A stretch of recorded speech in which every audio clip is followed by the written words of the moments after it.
We still want humans to be in control of the process. We think that's essential. But the work of identifying a problem and fixing it, a lot of that can either be suggested or kind of fully given, to these models. And so I think, the models are only going to get better, right? So as that continues to happen, it's just going to be about the workflow that we define around it, because you don't want, a fire hose of the LLM says my code is bad and, wants to fix this random thing that I wasn't thinking about at the time. It's got to be something more like, hey, we have a certain amount of our bandwidth that we want to devote to making our application better. We want to work with the LLMs to identify areas in the code base to improve. Like, suggestions can come from anywhere, but then we actually have to have a plan to do the work, get the work merged and tested and actually deployed. So like all of the rest of the pipeline, making it faster to write code and faster to fix, bad code does not get you out of, the sort of responsibility of maintaining a strong pipeline, right? You still have to be able to meter the amount of code that makes it to your production applications, or, you're going to break something, and you're going to break something that really means a lot.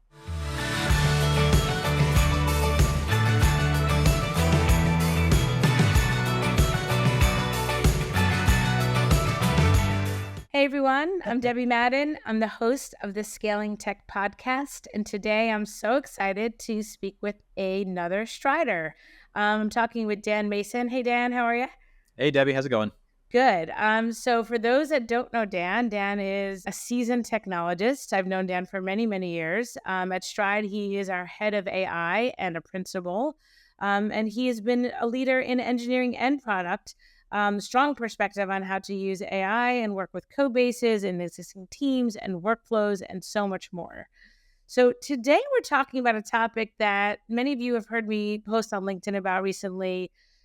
The question I've been pondering is, how is Gen AI going to impact tech debt, right? Is it going to make it worse, better, whatever that means to us? And so let's just start with, there's no right or wrong answer, but Dan, do you think all this Gen AI, all these new tools, technologies, they're still emerging. Do you think that Gen AI is going to increase tech debt in the, let's say, near or midterm or not? And tell us why you think that. Sure. I mean, I think the short answer is it depends how you use it. And, the thing that I think is interesting here is that we do have maybe an instinctive understanding of what tech debt is, but I'm not sure we all have a shared definition. I think one of the things that tech debt is really sort of getting at is that you make choices all the time, and some of those choices are choices that you wouldn't do, again, if you had sort of a second go at it, right? You'd make a better choice or a different choice given more perspective, right? 2 months from now, you may have a different view on your code or on your product than you do now, right? So the debt is incurred by virtue of choices you made that you now need to go and rethink. And, in that respect, this happens with humans all the time too, right? So Gen AI is no different or no worse about you use the information you have right now, you make the choices that, you think are best in your current situation, and 3 months from now, it might be different. So, on the one hand, I don't think there's really a whole lot of difference there if you have smart engineers driving the process. But at the same time, right, if you are spending less time paying attention to your code, if you're spending less time actually thinking how your code works, how your systems are architected, you just sort of outsource that to Gen AI, then you kind of have a fork in the road, right? Because either Gen AI is going to be better at it than you are, because it's pretty good at even sort of, a lot of the architecture things that we throw at it. It knows the right thing to do. And if you use it, appropriately and sort of defer to it, your code can actually get better with Gen AI, right? We've seen that happen in some of the work that we've done. But if you don't, sort of give it that kind of direction, and I think this is actually what we all see with ChatGPT.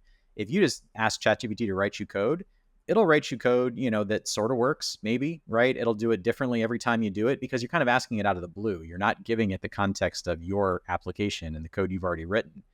If you do a better job of that, Gen AI is roughly as good as, the average human software developer at writing code that sort of conforms to your standards and your patterns. So it's just kind of it's about how you architect these systems. And in a lot of ways, it's about how good your team's hygiene is, even before you involved AI in it. Hearing you say that leads me to believe, if I had a crystal ball, one of the things that I might foresee is the job to be done of the software engineer and the technology leader is going to become more complex, because you're going to have to ascertain that, right? All this code that was written, what was reviewed by human eyes? Like how much do I trust that not only that line of code or that snippet of code, but how does it fit into the greater product? And I do think there's going to be more of a splintering, and even more so now hearing you say that. So that's really interesting. And so, I mean, you kind of answered this question that I was going to ask next, which is like, is Gen AI more likely to write good code or bad? And your answer there is, well, it depends on many factors, right? But in addition to what you've just talked about, is there anything else that, folks listening to this can use to guide their decisions, when it comes to their expectations of these tools? No, sure. I mean, I think, and we've certainly observed this in the work that we've done. It's garbage in, garbage out, right? If you provide good guidance on a code base, the code base doesn't have to be perfect, right? But one thing we've seen that's really interesting is you can take a code base and you can take human level documentation on that code base. Like one example is, we have a team who's written up a bunch of patterns that they know are in their code base that they really don't like, right? They wrote them a long time ago when the languages that they were using were much younger, and the languages have evolved and their code hasn't evolved with it. So they wrote up a bunch of basically Notion articles saying, hey, we think that these patterns are now deprecated and we should move to these newer ones, and here's why. You can take those two things, right? Old code, or just whatever your code base is, instructions in human language on how to improve the code, and feed that to an AI and give it a little space, and it'll help you improve your code base. If you just gave it the code and said make this better, it's not going to. It may know what to do, but it's not really going to know what to do, right? So it's all about, like, you have to treat these things as though they are human like. You have to give them sort of the kind of instruction you would give a person, because then they're going to be able to work with that. If you just ask them out of nowhere, like, be the smartest engineer who ever lived and fix my bad code, your results are going to vary. I really like that idea of providing a set of human language instructions on get rid of things that look like this. Yeah, Less of things that look like this, more of things that look like this, because exactly. that, and I'm sure like for everyone listening, think about how you can even dive deeper into those distinctions, because that is so much more powerful than say make this thing better. Yeah, yeah, Right? If you say, more blue and less red, right? yep, yep. It's so much easier for the tooling than to, because it's less guessing and it's more directional. And that makes, I think, all the difference. Yeah, and I think a big part of it is we try, and this is just generally how Stride operates, to define an outcome and then work towards it, right? That's a good way to think about using these tools, because if you define the outcome of I want a system that is built this way and has these characteristics, and then you just incrementally kind of use these tools to get you closer to it, you'll do much better than if you start from a place of, well, I really don't like this code and I know that a bunch of it's bad and I want to fix it. It's easier for everybody, human and robot, to give a goal state and then say, look, we want to get to this goal state piece by piece. Here's a bunch of examples of how to improve this code incrementally. And the nice thing about that, and this also thing mirrors our structure. We talk about the engagements that we're doing as either a dirty job, where it's a big, crazy project where you just, there's a whole bunch of broken stuff and you have to kind of get out of jail before you can do anything new and anything exciting. And then there's like a Roomba, right, where you're already clean enough, but you just want something kind of running around and sweeping up after you in sort of simpler ways. Right. And I think, with this stuff, the dirty job requires a plan. Like, you have to have, a bunch of, well thought out plans to get, to the outcome you want. And then the Roomba requires an understanding of the current state and, sort of just a bunch of guidelines. Like, here's and you can make big changes with a Roomba, right? A Roomba might take a year to clean your house if you, were really in a bad place, but you'd get there eventually, whereas there's probably a sort of a more focused role for a cleaning crew. Yeah. Yeah. The reality is there's probably jobs to be done for both in every tech stack. Right? Yeah. It's probably not just one or the other in every single tech. So whether you're a startup or an enterprise, there's probably jobs to be done that are suited for the Roomba and ones that are not.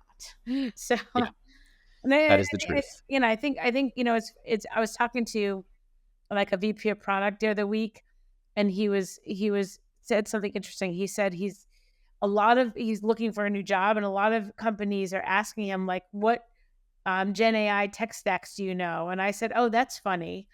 I would assume they'd want to know what your AI strategy was for this reason, right? Okay, as a leader, there's so many tools and they're evolving all the time, but it's very important to understand the tool that matches the job to be done. And that's a strategic decision so that you know, like, sure, you can get a clean a mess done with a Roomba, but there's better ways. Absolutely. And to use the tech debt frame, because we sort of got away from that a little bit. Like, there's a million things you could do with AI that would make your tech debt worse. 100%, right? There are and organizational debt for that matter. Yeah. So if you rush into, oh, everything has to be AI enabled, you're going to end up with a lot of bad code, a lot of poorly The, thought out product features.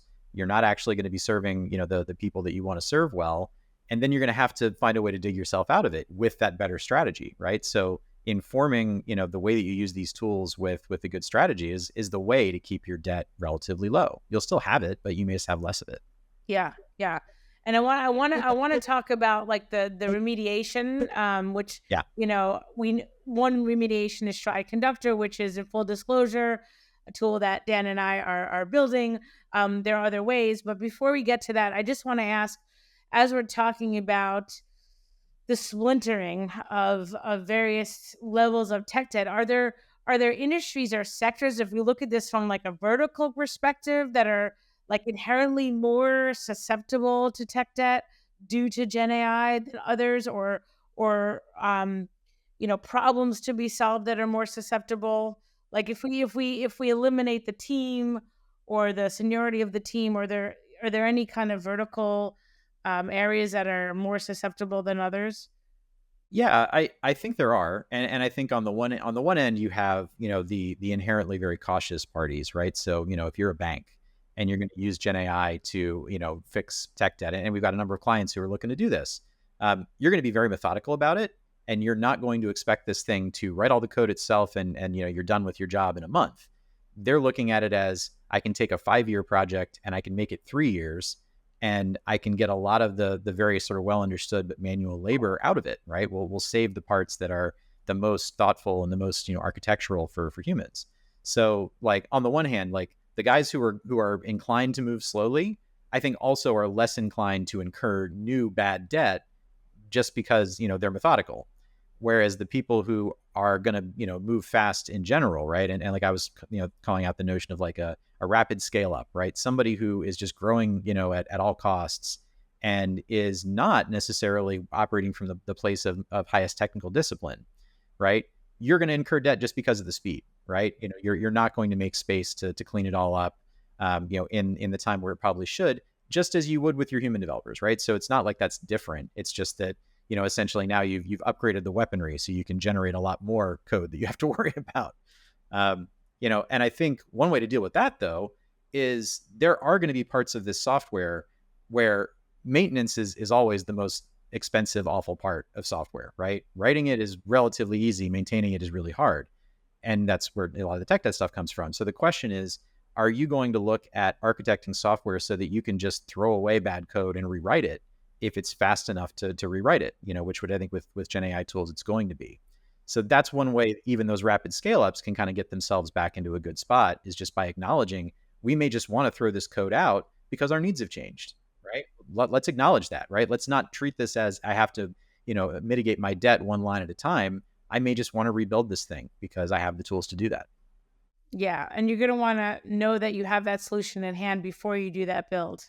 Yeah, yeah, You're not that's going to want to, oh, don't worry, well, Gen AI will solve it. We're just going to build it and we can throw it away quickly and redo it. But assuming that you have the plan in place, I really like that idea and that approach. There's a lot of parallels here to when Lean Startup came around. yeah, Run fast, break a lot of stuff, and then those that were more cautious, you know, didn't move as fast, but then they also then didn't have as much yeah. debt and organizational debt back in those days as well. So we've seen this before. We Um, certainly have. so all right, so let's get back to remediation techniques. And so like, how can companies and businesses and tech leaders mitigate potential rise in tech debt caused by Gen AI? And I do want to again call out Stride Conductor that we're both very close with. But yeah, talk to us a little bit about that. So let's talk about Stride Conductor for a second. So the things that we've found LLMs to be particularly good at are typically going to be problems of scale, right? They're problems where you have the same or similar kinds of tasks, to execute. You just are overwhelmed by the volume of them. And so I think one of the things you can do to mitigate, this debt is, find ways to apply, an LLM to a piece of your problem space, right? And so to start on the left here, one class of problems would be things like you've run a security audit tool or, a large scale linting tool, and you know that you have errors in your code base that you would like to fix. You know where they are. You understand, kind of the character of the error, but they're fuzzy enough that you can't just write like a script and just go, sort of plow through your entire code base and fix them, right? So LLMs can be really, really good at this. And Conductor is a workflow orchestrator that helps, power using either whatever LLM you have locally hosted or the cloud LLMs. We work with Gemini, we work with Claude, we work with OpenAI. And we're able to go through and resolve a large number of these errors just by applying similar techniques and then letting an LLM make the actual code change, right? So think of this as like operating on a code base, right? Rather than sort of, just working at the plan level and giving you a plan you have to execute. So that's really interesting. I think you can escalate from there into test coverage. That's one of the primary needs that we know a lot of our customers have. It's one of the largest areas of technical debt. And then, sort of the ultimate technical debt problems are replatforms, repatterns, major language upgrades that break your application. That is not something where you just give it to the LLM and it fixes it, but you use the LLM as an enabler, right? It helps you build a plan, it helps you execute a lot of the changes, but you still very much do have humans in the loop, right? To define kind of that target state that we were talking about. Awesome. And just a shout out, some folks watch this and some folks listen. If you are listening, this would be a good time to go and watch. We did have a visual attached to this last minute. So this is like, stuff that we are doing today, right? We are using Stride Conductor to remediate tech debt today. Nobody knows how fast Gen AI is going to evolve, but if you had to kind of make a couple of predictions, I know you like to make predictions, and so do I.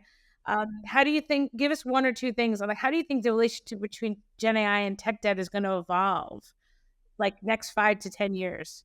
Well, so the thing is, 5 to 10 years is so far out, I know. but even today, as of our recording date, today actually there was just a new model release. So Claude 3.5 came out. And the improvements to how it codes, and Claude was already one of our favorite coding models. We use Claude 3 Sonnet pretty extensively with our engagements.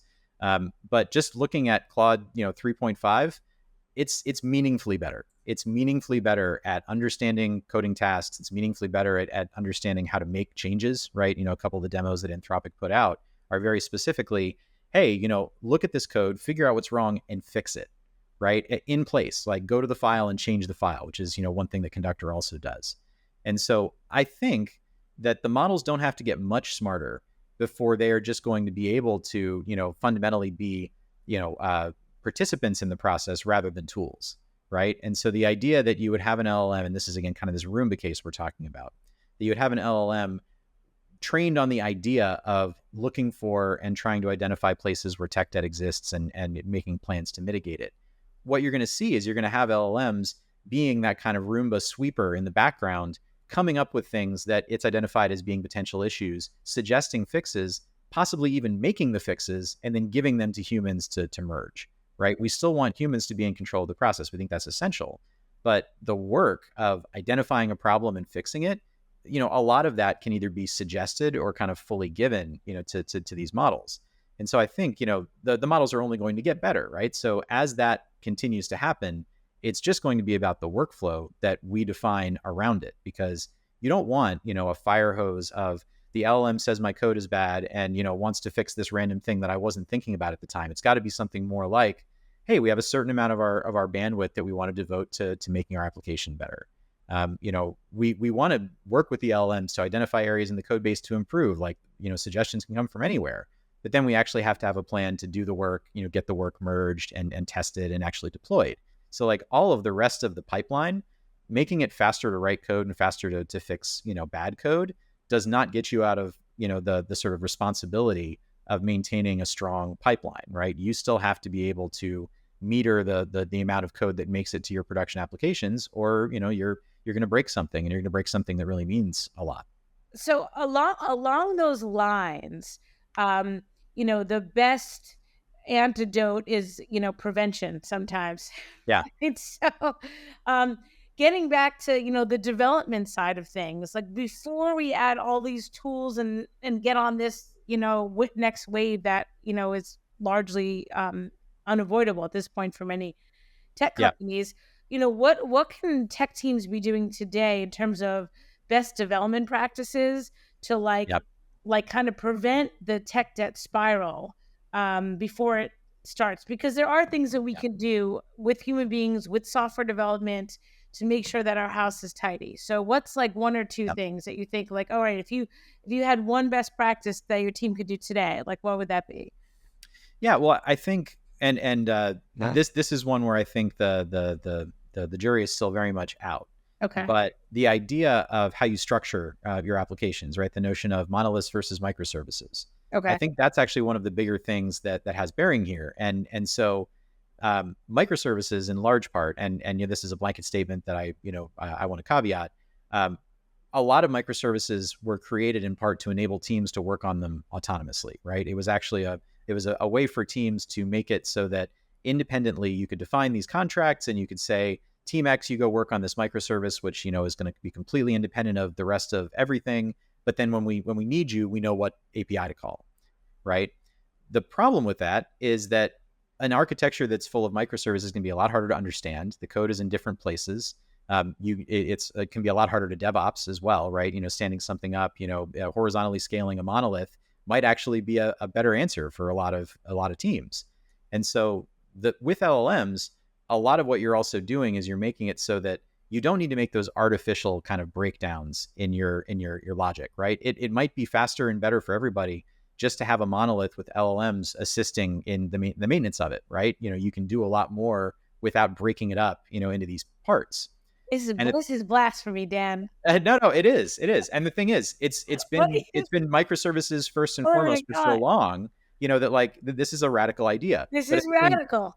yeah, but at the same time, right? You And this spray the it other like side. it's not. Like this is like so much fell out of my chair. Yeah, but on the other side, right?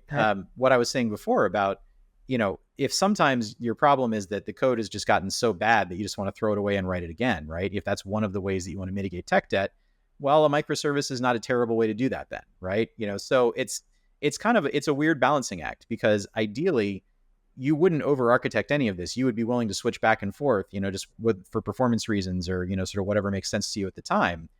And we're just so used to having these inherited, it's just always been done this way kind of I patterns. mean, yeah, the amount of money teams spent Yeah. breaking up the monolith. Yeah. All right. All right. That's fascinating. I'm very interested to keep I have not heard that before today, and I'm fascinated to hear how this story unfolds. So I appreciate you sharing that view, because I understand it when I hear it. Um, there's going to be a lot of sunk cost fallacy behind that lack of switching back. A lot of people can be like, well, we spend all this money on the microservices. We got to keep the microservices. Yeah, no, you're right. And for that matter, it's just at some point they're going to question the sunk cost fallacy in its most basic form, right? If it's cheap enough to rewrite everything, Right. and you know how to test it, Right. Right. maybe you just rewrite everything. Oh, that's so interesting. Oh my gosh. Okay. So we're almost out of time. We have time for one more question. Last question for you is, what are the potential consequences of ignoring or underestimating the impact of Gen AI and tech debt? Well, so at the most basic level, right? Organizations make decisions at the usually the speed that they either choose to or that they're forced to, right? It's no one is going in saying, let me think of all the ways that I can change how I work today, right? Organizations do not usually sort of seek out that kind of change. But I think this is a big enough disruption that you are going to, ultimately accept, every team is going to accept that Gen AI can make it easier, cheaper, and faster to build, right? The specific ways that you do that, though, are going to be very specific to you and your organization and your team. They do require you to change the way you work.